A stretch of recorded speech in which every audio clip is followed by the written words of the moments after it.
Ang hotel na ito sa Baguio ay puno ng malagim na kwento.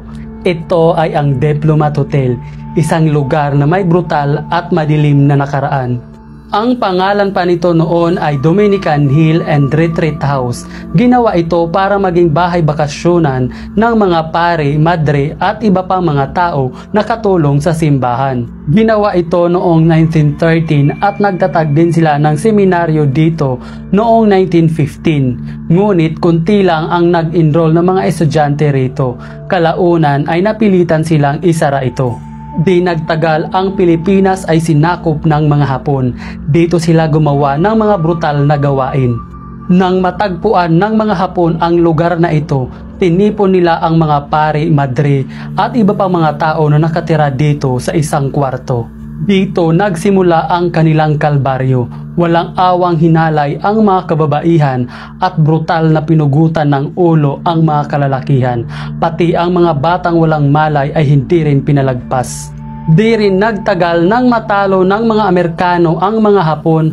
Ang ibang mga Hapong sundalo na naiwan sa Diplomat Hotel ay pinili na lamang na magpakamatay kaysa mahuli sila ng buhay ng mga Amerikano. Kaya naman iba't ibang mga tao na ang namatay rito. At alam nyo ba na noong 1970s, nabili ito ng isang kumpanyang Diplomat Hotels Incorporation ang lugar na ito.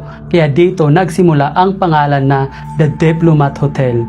At si Agapito Agpawa ang namahala rito, isang negosyanteng tao.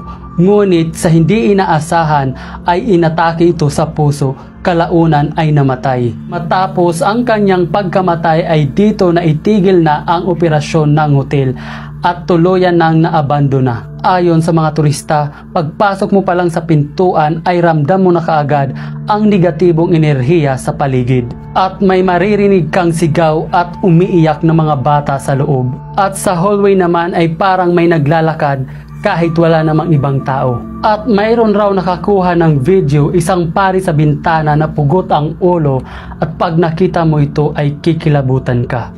Ikaw, pupuntahan mo pa ba ang Diplomat Hotel na ito kahit may mga multo?